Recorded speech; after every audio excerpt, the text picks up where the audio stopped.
Israel Gaza സംഘർഷം രൂക്ഷമാകുന്നതിനിടെ നിർണായക നീക്കവുമായി തുർക്കി. രാജ്യത്ത് വ്യാപകമായി ബോംബ് ഷെൽട്ടറുകൾ നിർമ്മിക്കുകയാണ് തുർക്കി. തുർക്കിയിലെ 81 പ്രവിശ്യകളിലും ബോംബ് ഷെൽട്ടറുകൾ നിർമ്മിക്കാൻ തുടങ്ങിയതായി ഒരു സ്രോതസ്സിനെ ഉദ്ധരിച്ച് മിഡിൽ ഈസ്റ്റ് ഐ റിപ്പോർട്ട് ചെയ്തു. ജൂണിൽ നടന്ന മന്ത്രിസഭാ യോഗത്തിൽ പ്രസിഡന്റ് റജബ് തയ്യിബ് എർദോഗൻ പദ്ധതിക്ക് അംഗീകാരം നൽകിയതായി റിപ്പോർട്ടിൽ പറയുന്നു. ബോംബ് ഷെൽട്ടറുകളുടെ നിർമ്മാണം നടത്താൻ തുർക്കി ഭവന വികസന ഭരണകൂടത്തെ ഏർപ്പെടുത്തി. ഇറാനും ഇസ്രായേലും തമ്മിലുണ്ടായ യുദ്ധമാണ് തുർക്കിയെ ബോംബ് ഷെൽട്ടറുകൾ നിർമ്മിക്കാൻ പ്രേരിപ്പിച്ചതെന്നാണ് സൂചന. ഇസ്രായേലിനെ ശക്തമായി എതിർക്കുന്ന രാജ്യമാണ് തുർക്കി. ഇസ്രായേൽ ഇറാനിൽ വ്യോമാക്രമണം നടത്തുകയും തിരിച്ച് തെഹ്റാൻ ബാലിസ്റ്റിക് മിസൈലുകൾ ഉപയോഗിച്ച് തിരിച്ചടിക്കുകയും ചെയ്തു.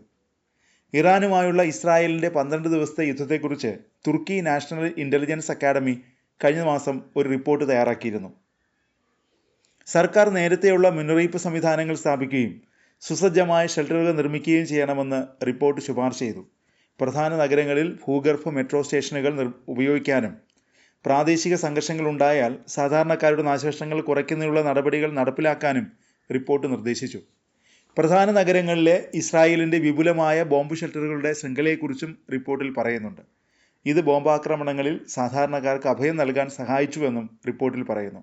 യുദ്ധങ്ങളോ ദുരന്തങ്ങളോ ഉണ്ടാകുമ്പോൾ സാധാരണക്കാർക്ക് സുരക്ഷിതമായ സ്ഥലങ്ങൾ സൃഷ്ടിക്കുക എന്നതാണ് ഈ സംരംഭത്തിൻ്റെ ലക്ഷ്യമെന്ന് തുർക്കി മാധ്യമമായ NTV റിപ്പോർട്ട് ചെയ്തു. ആണവ ഭീഷണികൾ ഉൾപ്പെടെ പ്രതിരോധിക്കാനാണ് പുതിയ നീക്കമെന്ന് റിപ്പോർട്ടിൽ പറയുന്നു. തുർക്കിയിൽ നിലവിൽ മതിയായ അടിസ്ഥാന സൗകര്യങ്ങളില്ലെന്നും നിലവിലുള്ള സൗകര്യങ്ങൾ അടിസ്ഥാന ആവശ്യങ്ങൾ നിറവേറ്റുന്നില്ലെന്നും ചാനൽ റിപ്പോർട്ടിൽ ചൂണ്ടിക്കാട്ടി.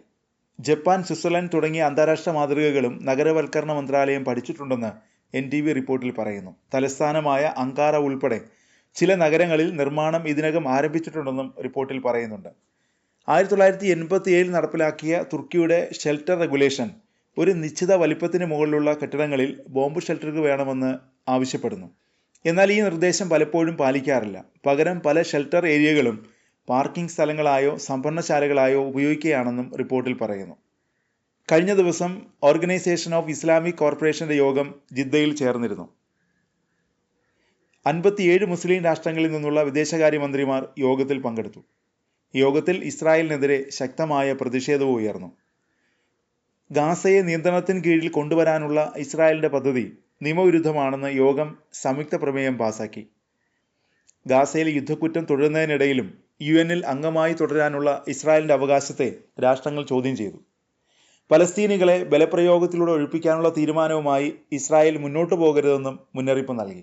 തുടർച്ചയായി നിയമലംഘനം നടത്തുന്നതിന് ഇസ്രായേലിനെ UN അംഗത്വത്തിൽ നിന്ന് പുറത്താക്കണമെന്നും രാജ്യങ്ങൾ ആവശ്യപ്പെട്ടു. ഇസ്രായേലിനെതിരായുള്ള നയതന്ത്ര സമ്മർദ്ദം ശക്തമാക്കുമെന്നും OIC വ്യക്തമാക്കി. പലസ്തീൻ ജനതയ്ക്ക് വേണ്ടിയിട്ടുള്ള ഇസ്ലാം രാജ്യങ്ങളുടെ കൂട്ടായ നടപടി ആവശ്യമാണെന്ന് OIC അടിയന്തര യോഗം ഉദ്ഘാടനം ചെയ്തുകൊണ്ട് തുർക്കി വിദേശകാര്യമന്ത്രി ഹഗാൻ ഫിദാൻ പറഞ്ഞു. പലസ്തീൻ ജനതയ്ക്ക് വേണ്ടത് കൂട്ടായ നടപടിയാണെന്നും ഫിദാൻ പറഞ്ഞു.